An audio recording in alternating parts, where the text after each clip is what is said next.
I'm Colin. And I'm Megan. And this is Pet Sitter Confessional, an open and honest discussion about life as a pet sitter.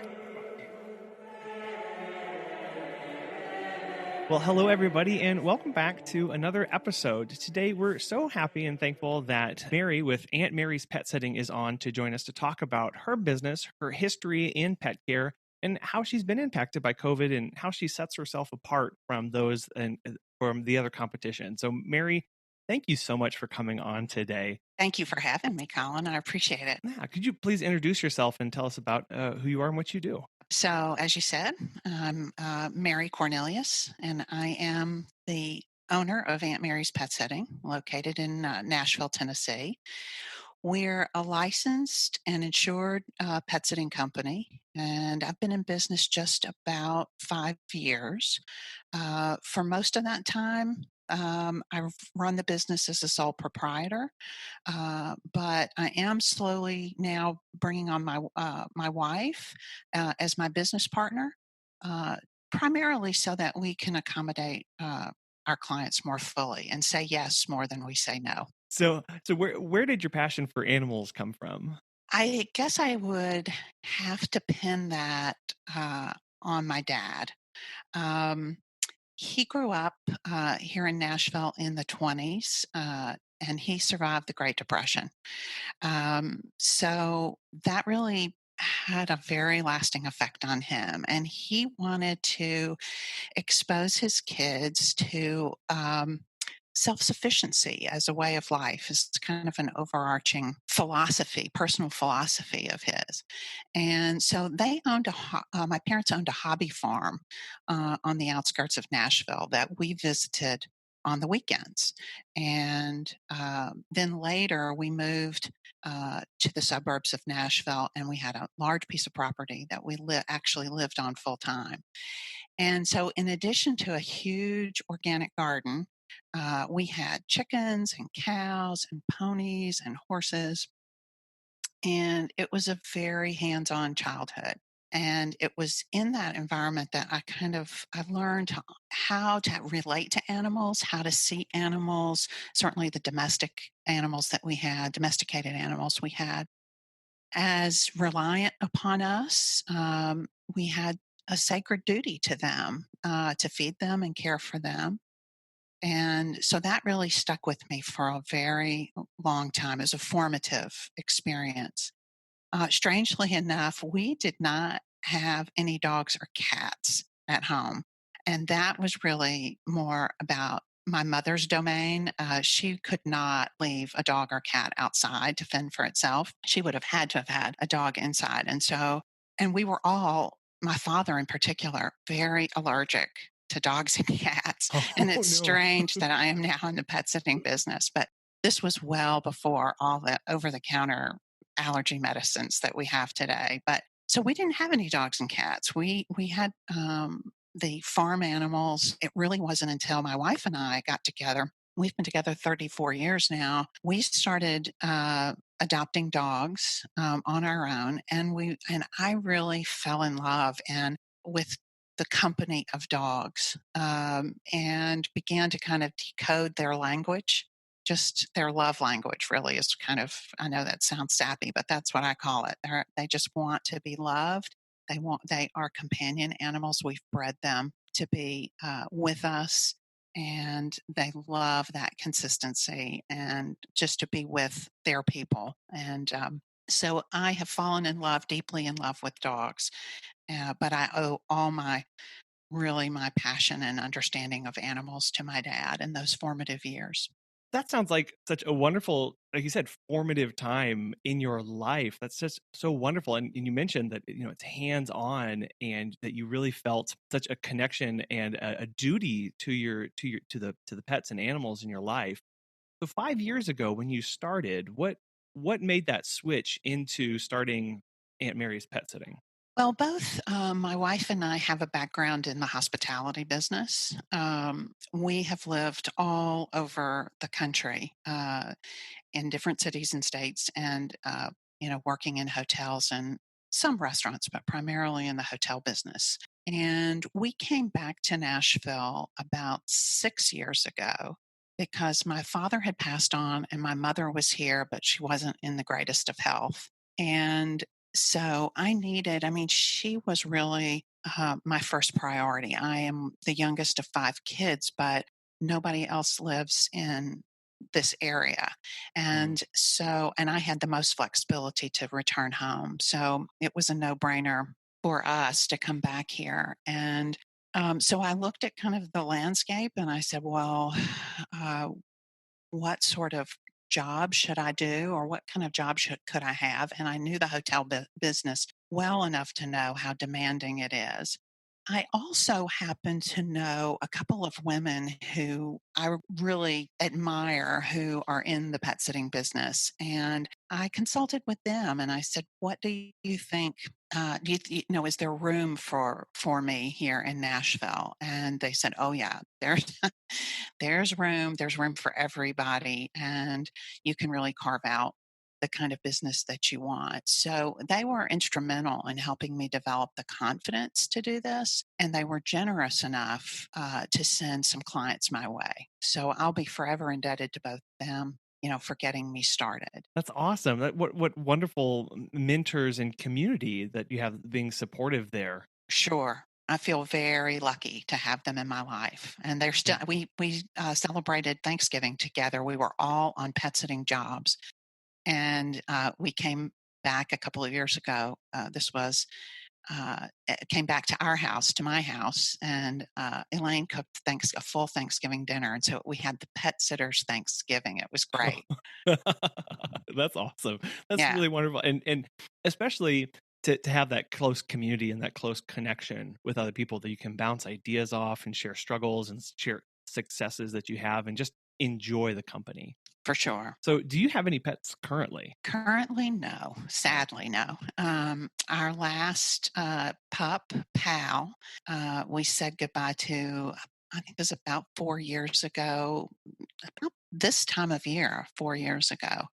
He'd been with us. He was a stray that we adopted, and he'd been with us for 17 years. Oh, wow. So he had a very good run, and we just loved him, and he loved us. It was a wonderful, wonderful rapport. But, you know, he just one day he told us it's time to go. Yeah. So we have not replaced Pal because I have so many dogs that I care for now that life has changed. The tenor and tone of our lives have changed because of Aunt Mary's pet sitting. In the best possible way, I would add. And I just don't think right now it would be fair to have our dog because I spend a lot of time away from home now. So, Yeah. Yeah, that's one of the hard parts about the business is that if you are spending a lot of time away from home, it makes it hard to care for your own. So that is definitely a right. balance for sure.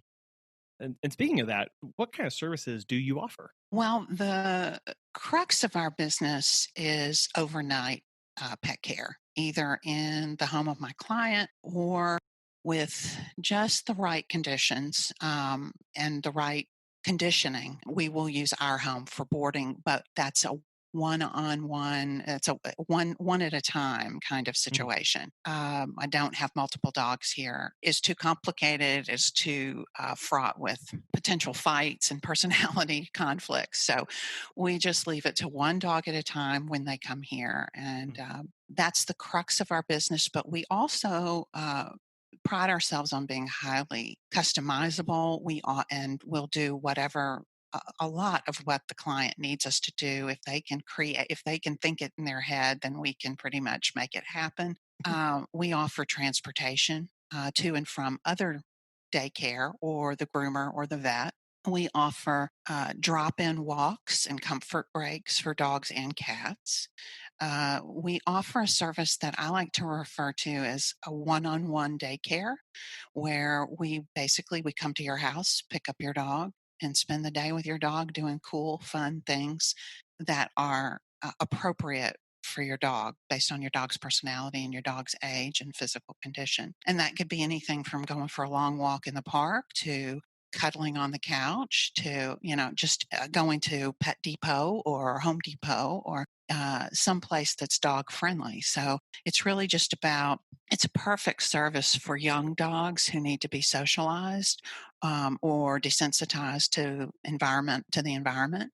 It's great to bring them home here to my house so that they can get a sense of the smells and the things that we have here, so that later on down the line, if they want to board here, that they're ready for that and it's not a culture shock for them.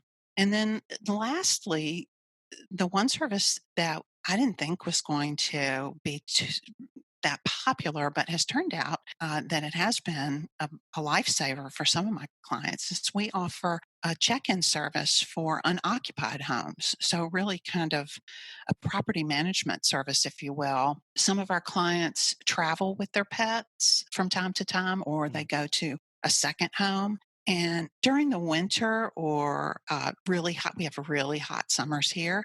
They just want somebody to come in and check on the house to make sure that all the systems and mechanicals are working properly and that something hasn't sprung a leak or or stopped working. And Yeah. so, we handle that for them or are happy to do so. No, those last 2 are really interesting, that one-on-one daycare service that you provide as far as basically socializing pets, and then I love the angle of and getting them accustomed to your home so that they can come and Yes. stay overnight. Like, that's just a wonderful thing because many people, when you talk about socializing your pet, might not know exactly what that means or how to do it, and you're basically saying, "I'll take them for a day, and we'll just go have the run of the town and have a blast." And Hmm. they'll be, we'll get them accustomed to these things in the long run. Right. Exactly. Really cool. One part of my logo is play, cuddle, and explore. So it's really Mm, about that exploration part that I think makes for a happy dog in the end. When yeah. there's nothing they're afraid of, there's nothing they haven't encountered or experienced under the right conditions, under with safety always at hand, and I'm there to make sure they don't get in too deep to a situation, but uh, you know, just to show them the world, and it's a big, beautiful world, and they should know how to navigate it. And then that service that you said, as far as checking in on unoccupied homes, I love that so much because especially if they're existing pet clients and they go on Yes. vacation and they take their dog, you say, "Hey, I'll still collect your mail, water your plants, do these kind of just as check-ins on the home." And that's a huge value add and yet another service that we can be providing the clients that we take care of. That's great. Absolutely. Yeah. Absolutely. I always am looking for ways to expand what people, to meet people's needs. That's what I'm here for. And, why not? Yeah, right, exactly. Why not, right? It's an option and just see where it takes you. So, when you do have your one dog in the house, how do you help them and the clients feel at home, when they're staying with you? Well, I would say from the client's perspective, I think the first thing that they want to know is my pet safe? Is my pet happy? So sending pictures is definitely step one. I mean, it's so fundamental in this day and age with cameras and phones as they are. Let the client check in with their animal. But really, I think the trust factor starts so much earlier in the relationship with the client. And that's where the mandatory meet and greet meeting that we have before I ever agree to provide service. This is where we both have the chance to say no if something doesn't feel right. And I would say that 99% of my business is through referrals. So clients won't give my name to their friends if they don't trust me. I won't schedule a one on one visit, a meet and greet visit, that is, with a client who has come to me and asked for my service 24 hours, say, or 48 hours prior to their need. I have to have time to get to see them, to see the pet, to analyze the behavior of the pet and the needs of the pet. I want a client who's putting the care of their animal very high up on the priority list. So if they call me and they say, "Hey, I don't even have dates that I need service, but I just want to get to know you so that we're ready when the time comes. That kind of client I love. Yeah. Yes, yes. Tell me when I can meet you and how I can bend over backwards to help you with your situation. But to get back to your question, I would say, from the pet's perspective, you asked how to make pets feel comfortable. And that just comes with time and exposure. And I use that, and that's what I'm talking about with that first meet and greet. And I use that as a way to introduce myself, not just to the humans, but to the pets and let them see me interacting with mom and dad or mom. Have time there, have time answering questions and seeing are they approaching me? Are they staying back from me? And asking just tons and tons of questions, obviously. But there has been a time when I came back, had this initial meet and greet, and I asked, these were big shepherds, big German shepherds who had been in government service. Mm, And so and this was a very large home, and they were really trained to protect the people in that house and the house itself. And so I did not feel that one meet and greet was enough. So I called and I said, I really want to just come and spend time in the company of your dogs before you go away. And this was at no additional charge. This was on my time. I just want that dog when they see me, when they're in my presence, to say, oh, yeah, that's my Aunt Mary. So, it's all is well. I can put my guard down. I don't have to protect and defend. Um, and that's safer for me, and it's better and less stress for the dog. I mean, it's stressful for dogs when their people go away. So we just want to eliminate that as much as we can. as I'm hearing you talk, I am curious about your hospitality background and what kind of strengths Yeah. you have being applied to the care and the services that you give. Yeah. Yeah, it's huge. I find myself sort of smiling to myself sometimes about I'll do something or say something or think of something to add to my business or do in my business, and I think, yeah, I owe that to my years of hotel work. I was working with clients, selling hotel services. There's so many comparables. I could go on and on about that. How to make people happy, how to make people feel warm and listened to and respected. All those are qualities that are important in any service industry, any section of service industry.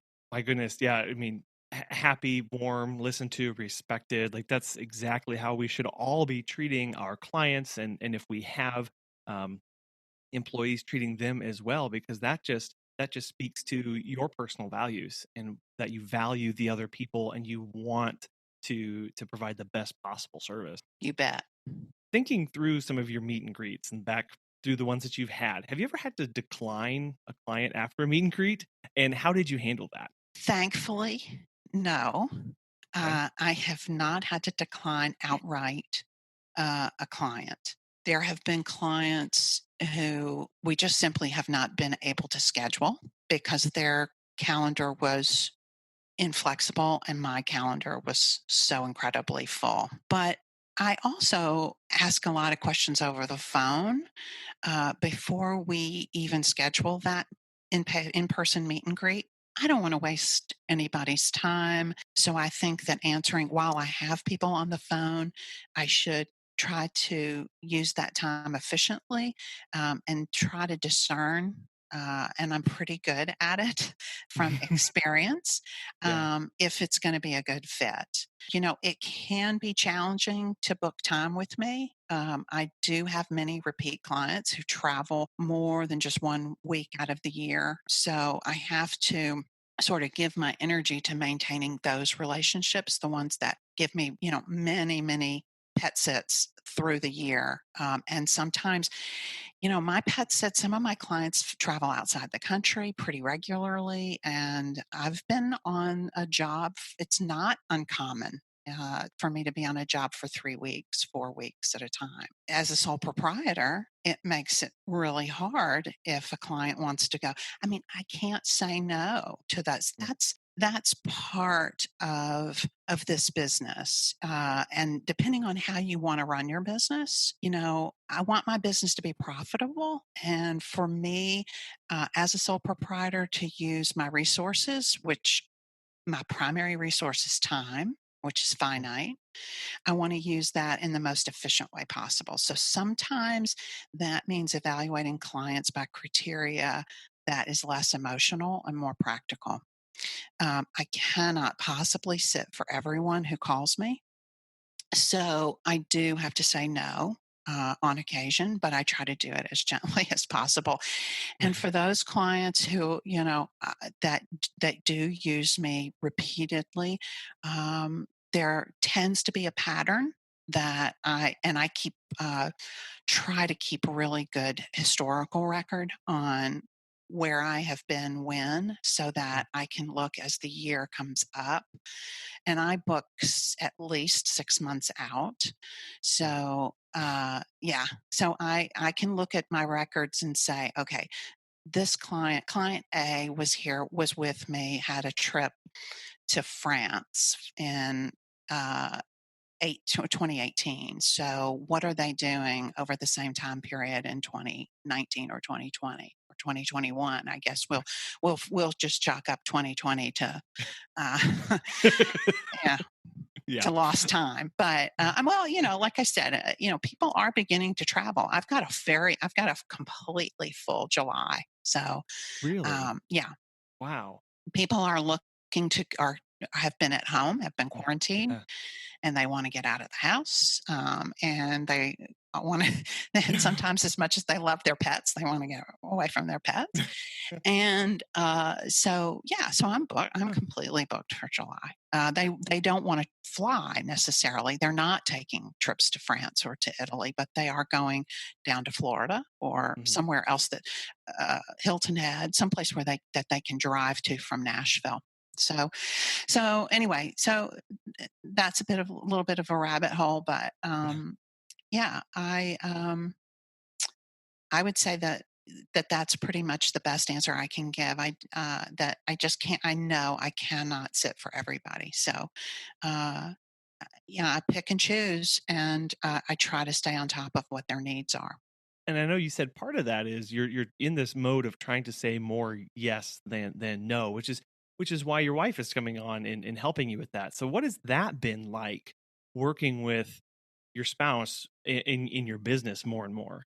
Well, we're lucky in that we love to work together and spend Mm. time together. So well, we wouldn't be together for 34 years if we didn't like to spend time together. And Good point. Yeah. we, and this COVID quarantine has been wonderful. I mean, we're both getting older. Uh, I have to pick my words carefully here because I'm sure she'll listen to this. But we are moving out. Her profession is she's a pastry chef. So, but she is really stepping one toe at a time into retirement, Mm. and her retirement will be coming to work with me full time. Oh, And it's a very happy uh, marriage, very happy relationship, and we're looking forward to her. She loves dogs and cats as much as I do, and loves spending time with them, and is great with them. And she knows a lot of my clients because they stay here, mhm. and so she's 100% trustworthy, and I have played around with the thought of hiring people or bringing on independent contractors, and I've just never quite been able to go down that road. But with her, I see managing time management and scaling our business as really a possibility, and that's exciting. Sure. Yeah, because you have two people with the passion and drive and double the human hours in a given day now to do those kind of things. And when you have that kind of help, you can really start seeing those that path forward for scaling a little bit easier than you're like, oh, if I had to do this all by myself, like Yeah, that might be hard. right. And the last thing you want to do, I mean, I started this business to take myself, fully into my own retirement. I'm 5 years younger than she is, but um, you know, I want to continue to do this for as long as I can. And Mhm.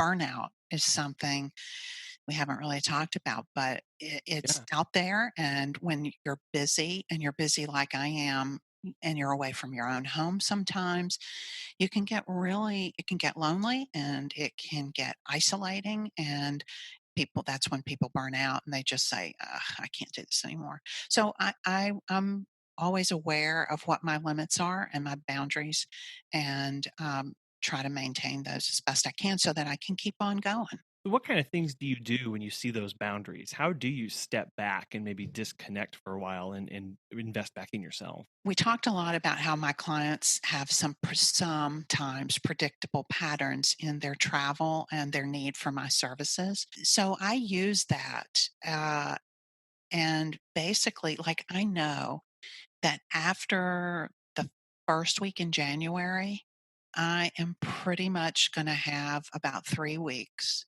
where I don't have much business. Mm. So that's when I redline that time in my calendar, and I schedule 10, 12 days on the beach somewhere. And I let my clients know, hey, and by now they've worked with me these many years. They Mhm. know what to expect. Oh, this is Florida week, and they are so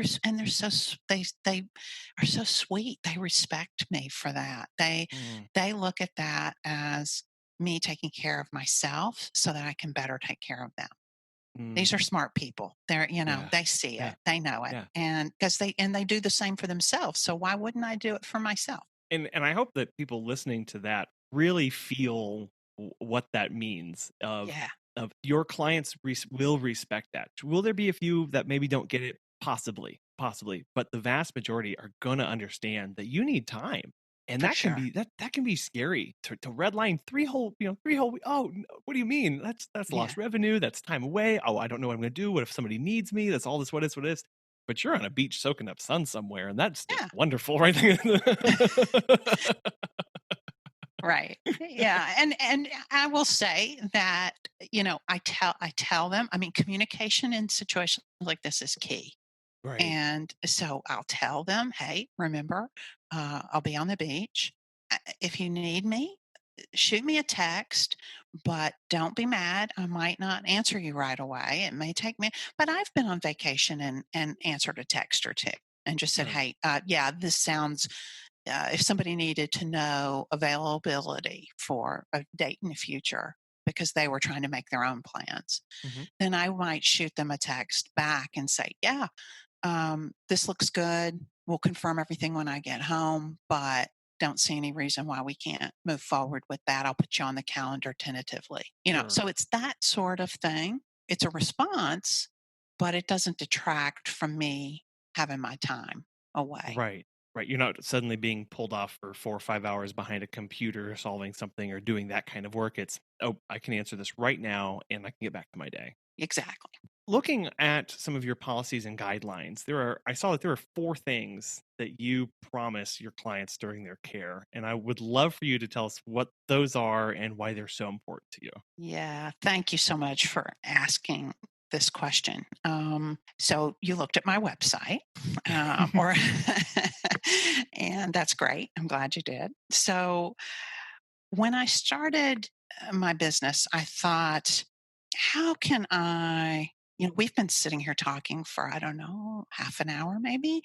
And I've told you a lot about myself, but a client, when making a decision about who to hire for pet sitter or whatever service they need, we don't always have the luxury of having these kinds of long, in depth conversations. Those usually come later. So they won't even pick up I just want them to feel comfortable picking up the phone to call me, and they're going to get that information from my website. A little window, if you will, as to into who I am and what's important to me. So Mm, I thought about how can I quickly articulate what I am about as a person and what's really important to me as a pet sitter. And I thought about my time in the corporate world and how important mission statements can be as a kind of a working document, a working guide, um, that I can kind of come back to from time to time, to refresh my thinking, refresh my priorities. I asked myself, how do I want to be seen by my mm, clients, and what are the components of my character that I really want to show people? People who are trusting me with the keys to their houses and their beloved pets, pets that they consider almost like children. And so there are four touchstones on that website that you looked at, and they are: we will be gentle. I would hope that this is a no brainer.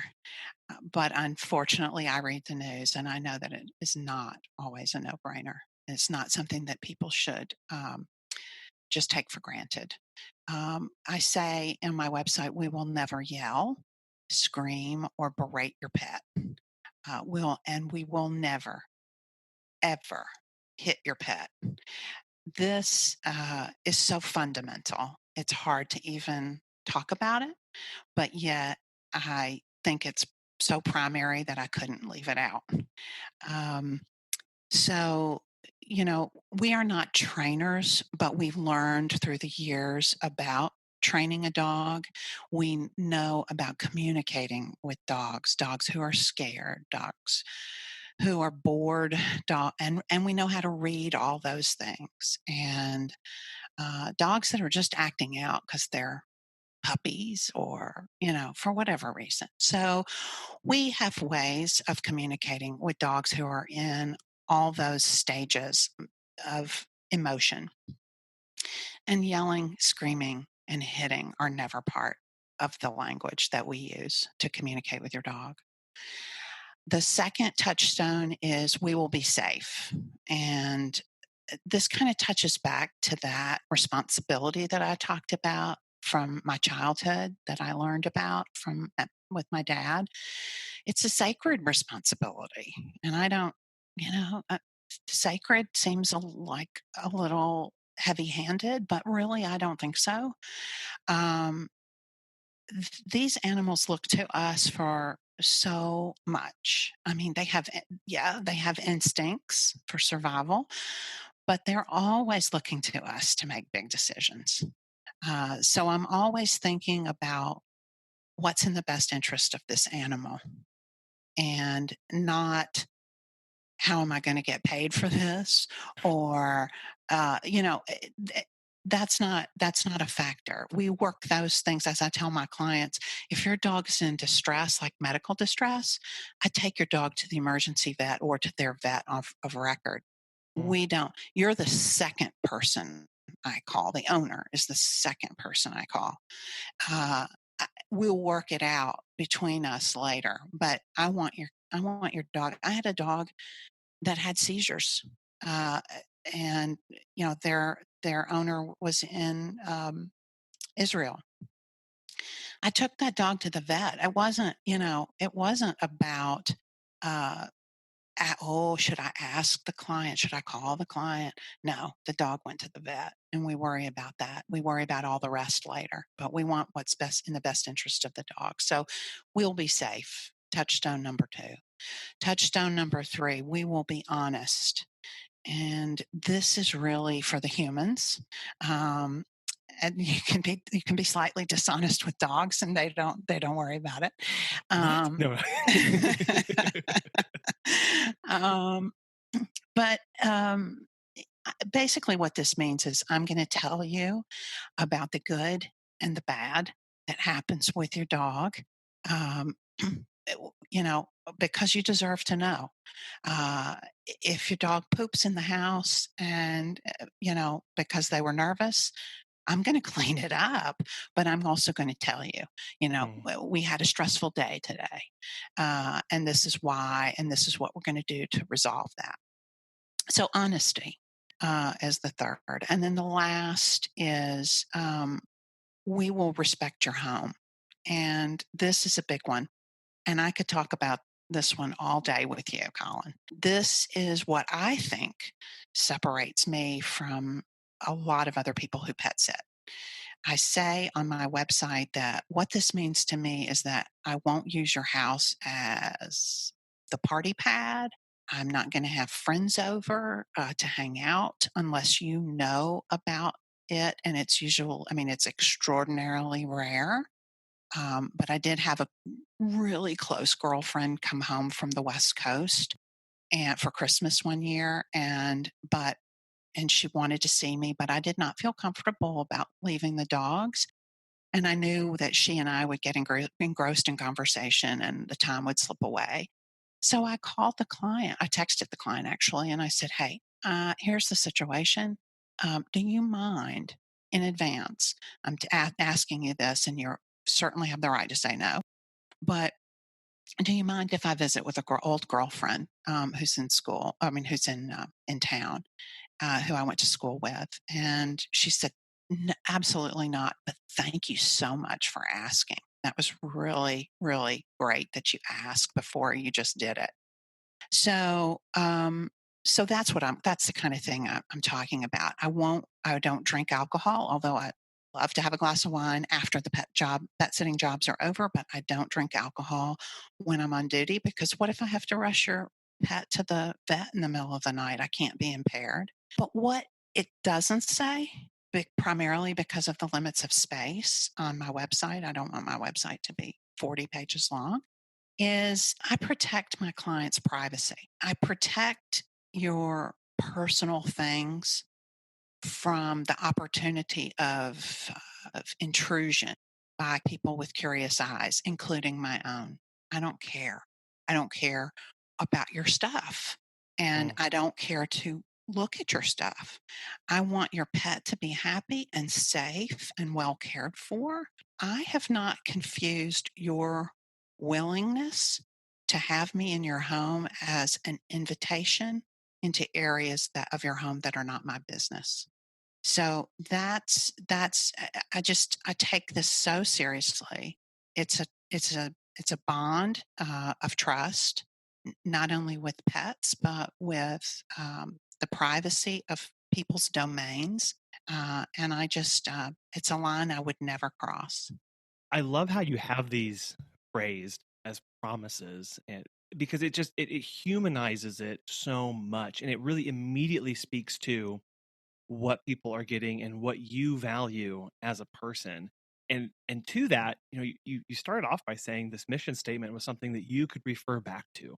Like viewing a mission statement as something for yourself in addition Yes. to your clients, reminding yourself what am I bringing to the table? Maybe on those bad days where you're like, I don't even know what's going on. I don't know how to make these decisions. I don't know what to do now. That mission statement helps you sort through those sort of things. Just keeps that on fresh in your mind of each new client that comes in. I am going to be gentle, safe, honest, and I'm going to show them respect. Like just four knock it out of the park statements to know every time you walk in through somebody's door. So I did want to bring those up because I love those so much. I thought they were really, really cool. Thank you so much. I appreciate it. Well, a lot of thought and passion went into creating that. So thank Yeah. you.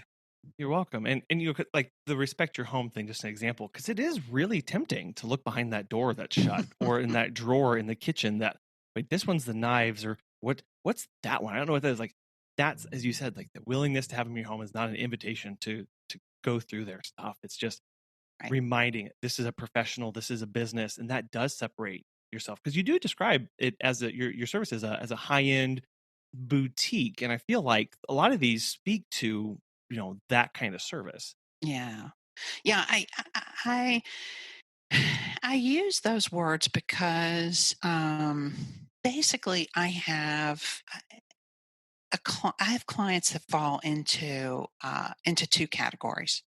Uh, Retired executives who travel extensively and, like I said before, have second homes, and they want somebody who can stay for an extended period of time, who will communicate with them about their pets and their house, but not too much. They don't they don't want to hear from me every day. They're out there on the beach. Right. They're traveling and touring, and they want to be left alone. They want to know that everything's going to be okay. And if something significant comes up, I let them know about it. But other than that, we check in from time to time. So with those clients, I can coordinate housekeeping staff, groundskeepers, maintenance people, as well as, of course, the pets' needs. So I don't mention picking up the mail and taking out the garbage because to me that is expected. Mhm. That is just the the price. I would never. I leave my clients' houses as clean, if not cleaner, than when they left them. So, and I often leave little gifts when they come back, like things like, a bouquet of fresh cut flowers. I do a lot of their. If they don't have a yard person, I'll make sure that everything is watered while they're away, and that Mhm. things look fresh and alive. Um, I may put. I do have clients who are great gardeners, and there's a gardening catalog that it seems like everybody loves, that I'll put the latest issue of the gardening catalog out for them to see, Hmm. when they come home. So just little things that I know they like, I make sure that I do those and that they're there when they come home. A handwritten welcome home note. So those are very typical sorts of extra things I do just to say thanks for your business. The second type of client that I have is a very busy, very active professional. They may have children or they may not. Their travel schedule is usually based either on the school schedule or their work schedule. They might go for shorter times, but they might also traditionally go during the holidays, so Thanksgiving and Christmas and New Year's. They might go on a well, sometimes they go on a cruise, but I'm not so sure how much cruising people are going to be doing.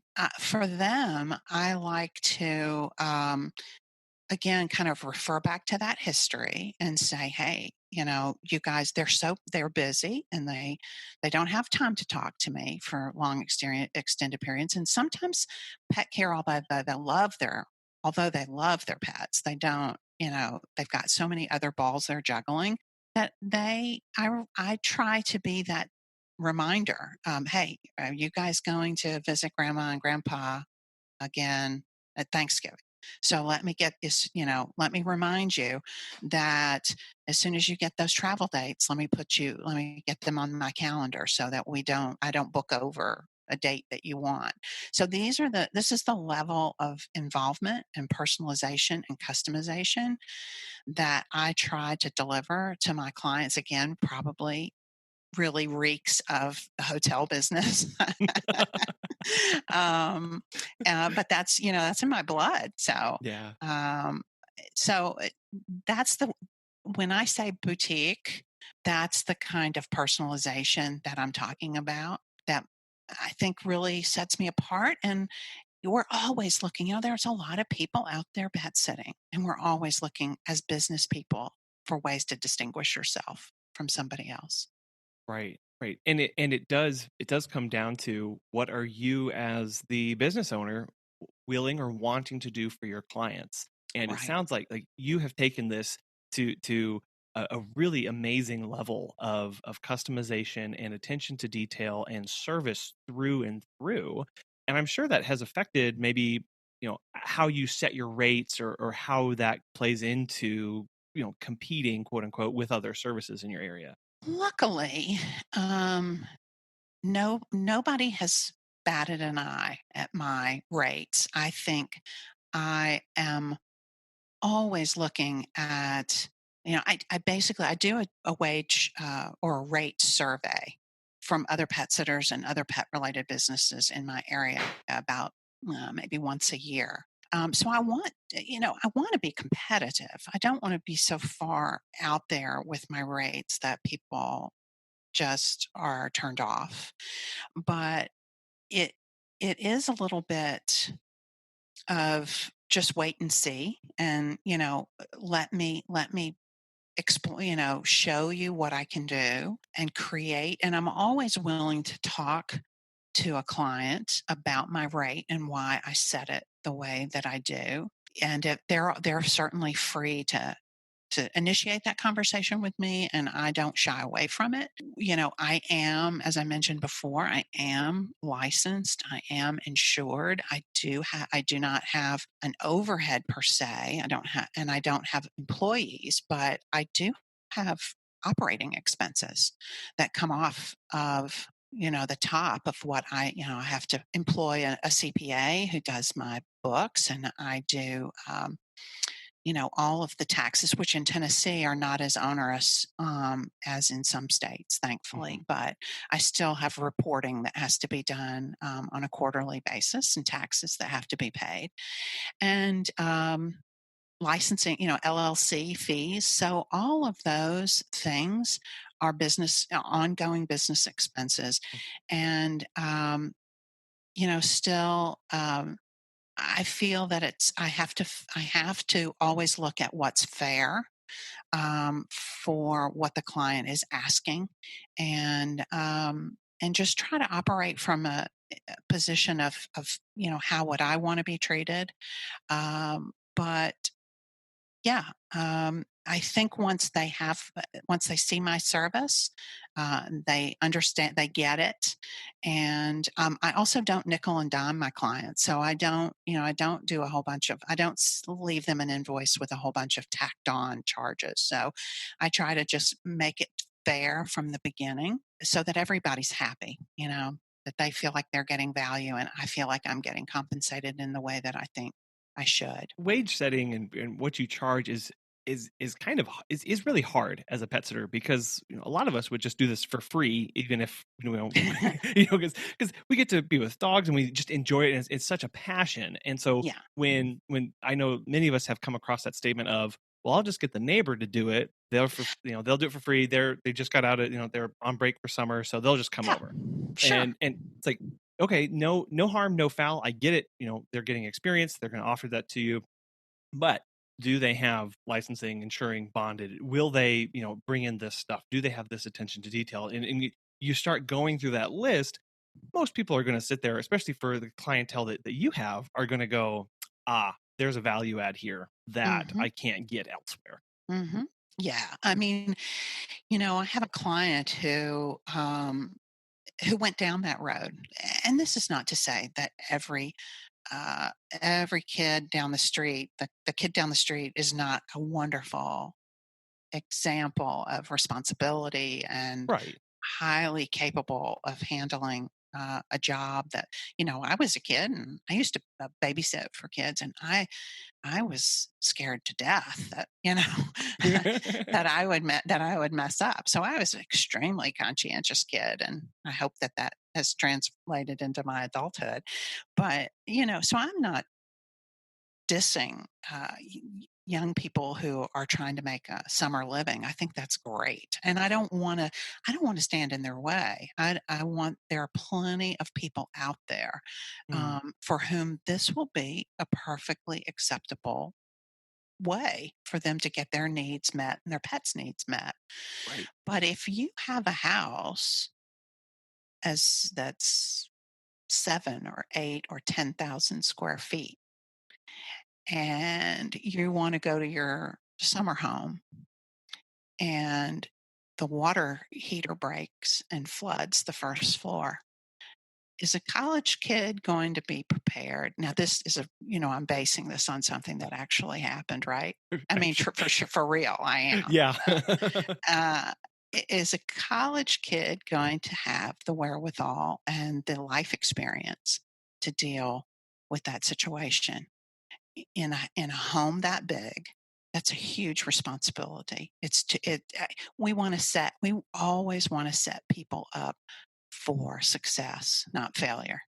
Mm, So just be ready for, and if you're only going to go for 3 or 4 days, it'd probably be fine. mhm. But have a backup. Have a backup. Sure. Yeah, and again, not to say that those other services aren't as genuine or needed or necessary for those people. It's just looking at what's going to work for you, from the client's perspective. Hmm. What is going to be the best, and then for the pet care providers, setting your prices accordingly to the value you bring to the service and that you're going to be bringing to the client. Switching gears a little bit here, and we've into things going on in 2020, in COVID-19 and the pandemic. How has that impacted your community and your business in Tennessee? Mm. Long sigh. These have been really difficult times for sure. Um, I started the year with a very, very full calendar. I had planned a trip myself. Both my wife and I were due to go out of the country in mid March. So I had blocked off some what normally is very, very busy time for me. But I checked with some clients who would have normally used me over that time and said, hey, this is kind of a once in a lifetime trip. So I want to schedule it, and can you work around this opportunity for me to travel? And they were very supportive. And so we put our deposits down and we're planning to go out of the country in mid-March. And I had finished up with a client like 24 hours before I was going to get on the plane to go. And then the bottom fell out. First of all, Nashville had a tornado that Right. was extraordinarily devastating, Mm, and took a lot of people out of their homes completely, just destroyed businesses and homes. And then COVID all became very, very real. And the country that we were traveling to uh, closed its borders and said anyone coming in must be able to show that they can quarantine for 2 weeks in a private home. So our tour and our trip was off.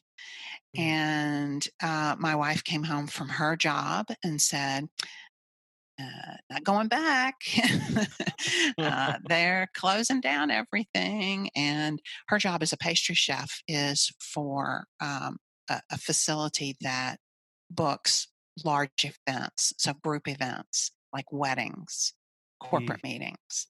yeah. So none of that's coming back anytime soon.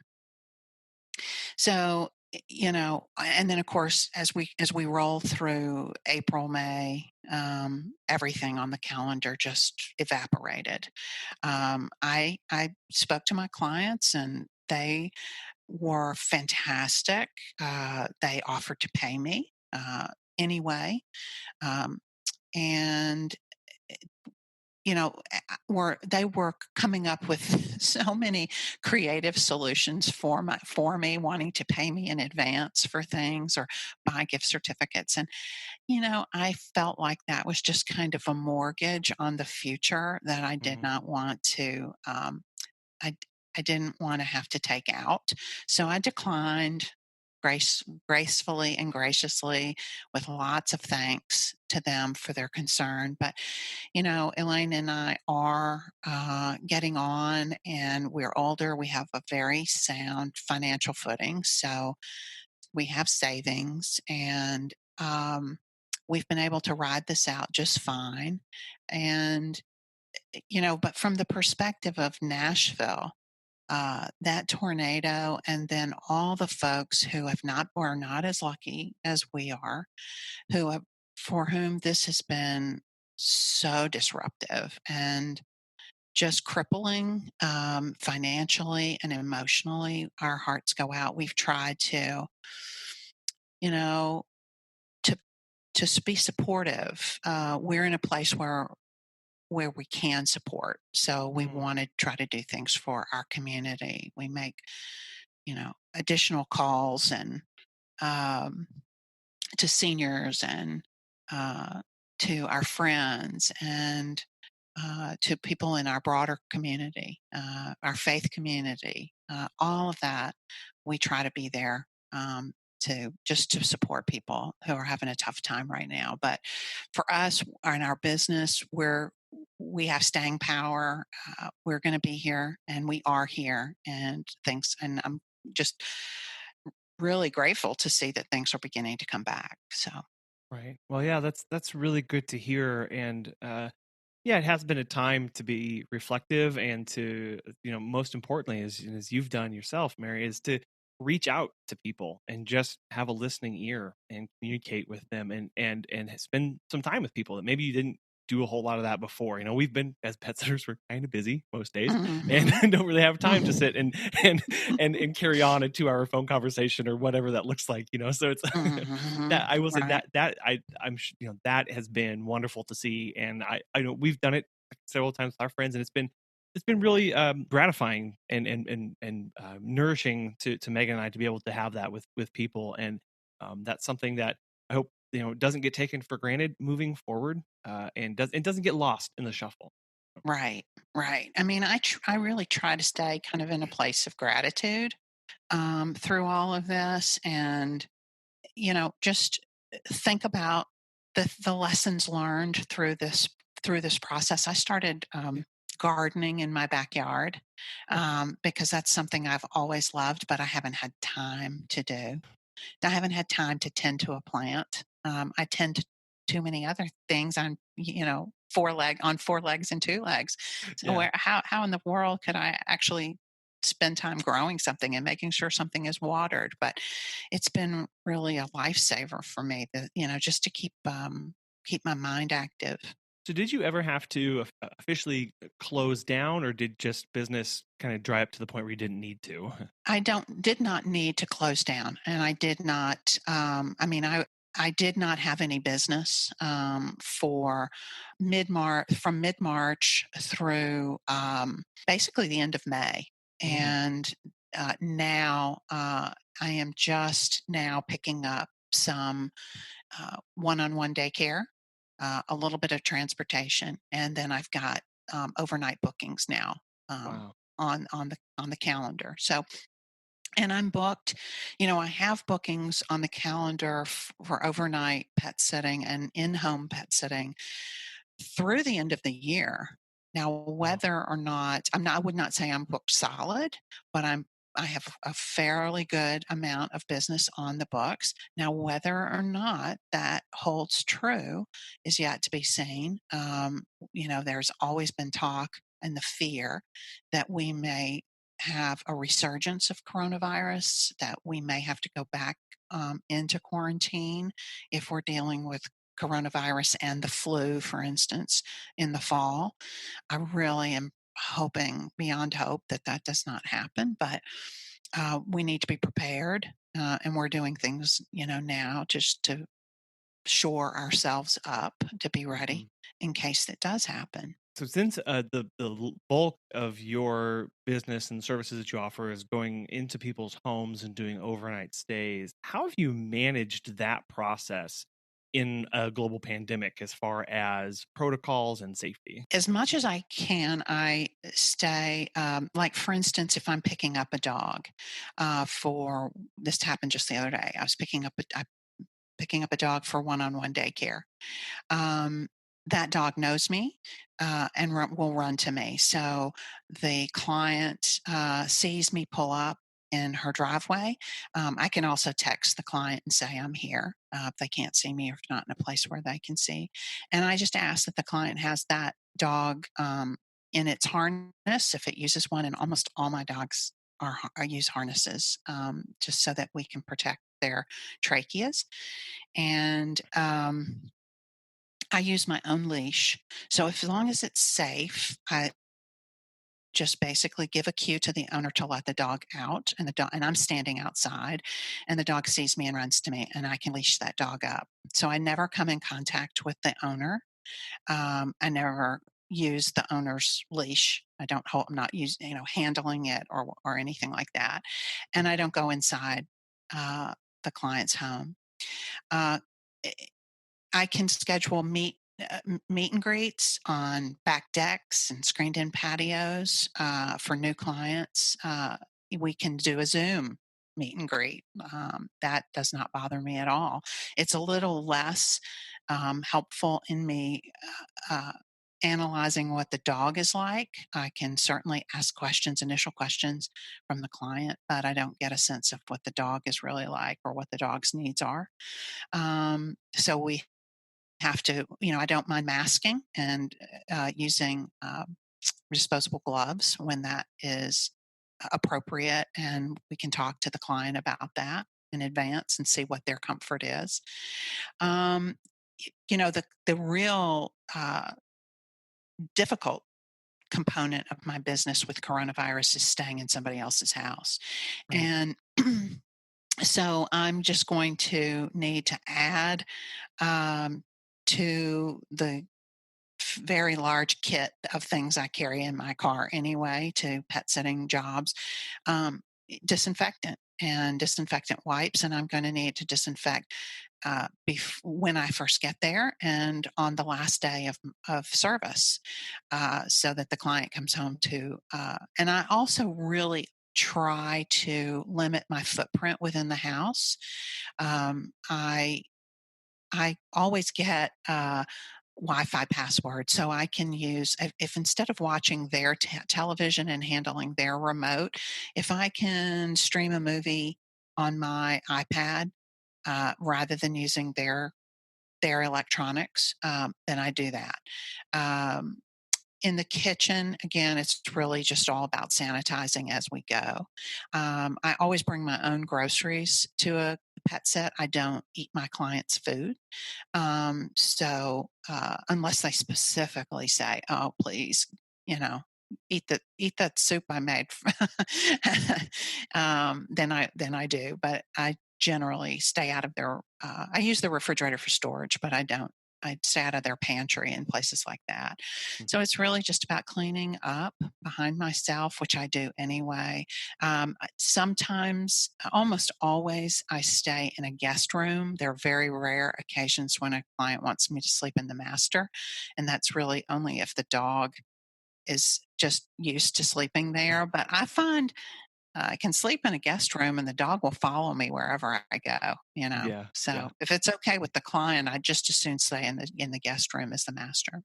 A lot of these stuff, it sounds like you're already doing. It's just taking maybe a little bit half step more to do and think Right. through exposure vectors and how best to control that. And Yeah. like the idea of, well, I've got a phone, I've got an iPad, I'll just watch on that. Sure, it won't be as nice as their 60 or 70-inch plasma TV or whatever, but you know what? I think I can manage for these few Yeah. nights, right?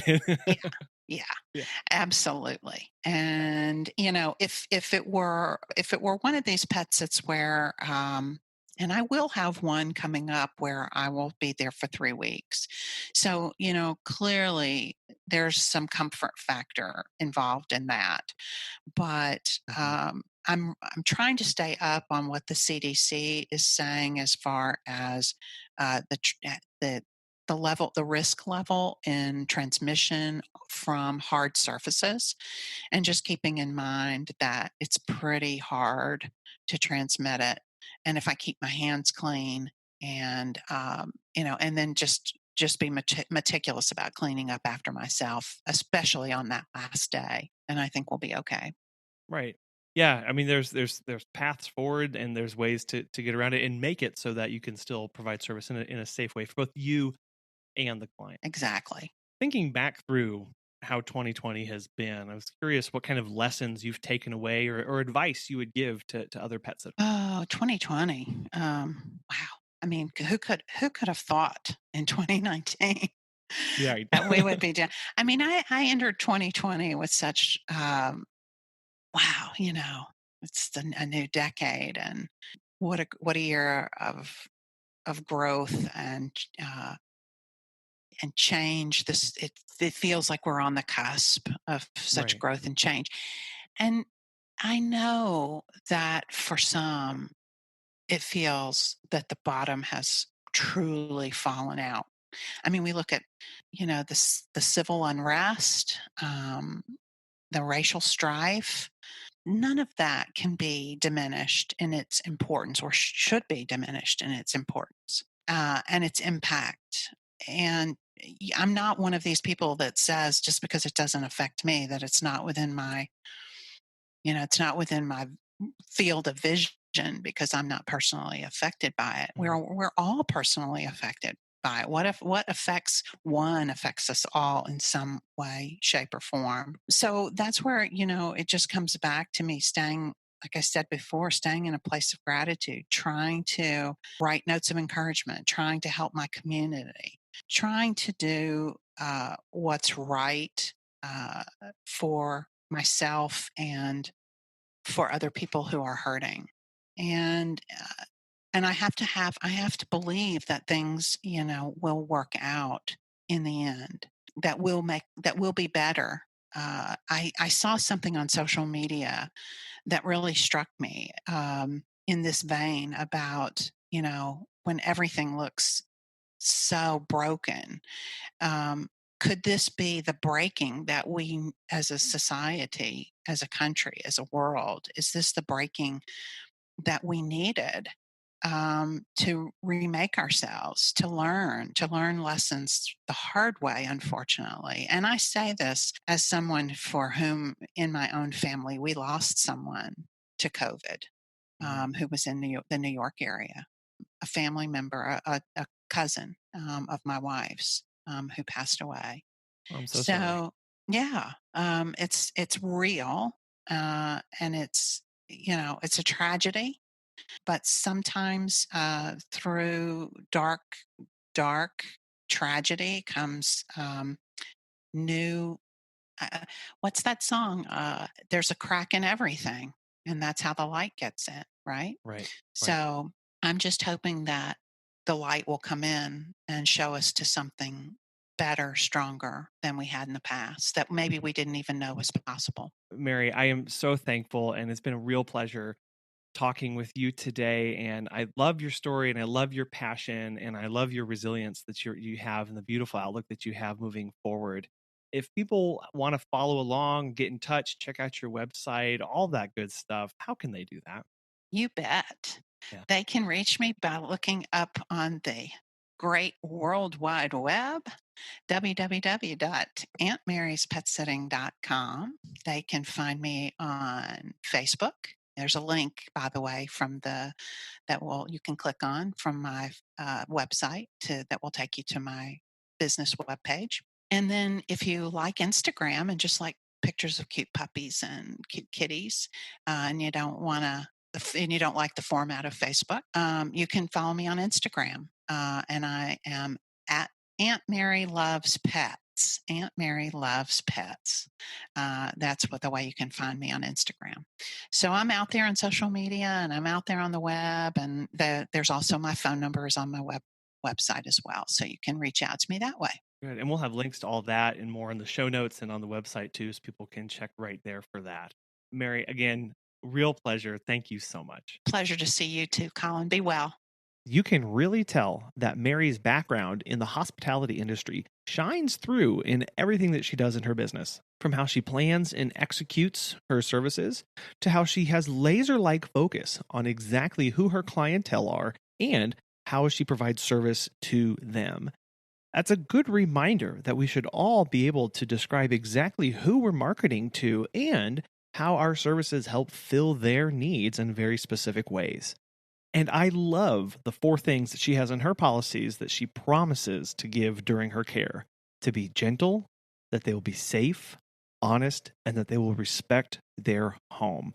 This really does humanize the services and lays it out clear as day as to what those expectations are and the level of service that she brings to the table. That clear communication and upfront honesty about your services really does lay the foundation for exactly what kind of services you provide and helps your clients know what to expect. You can follow us along on Facebook or Instagram at Pet Sitter Confessional. You can also check out our website for all of the past shows and extensive show notes for every single one at petsitterconfessional.com. We love being able to share others' experiences to help us all grow closer as a community and greater in knowledge.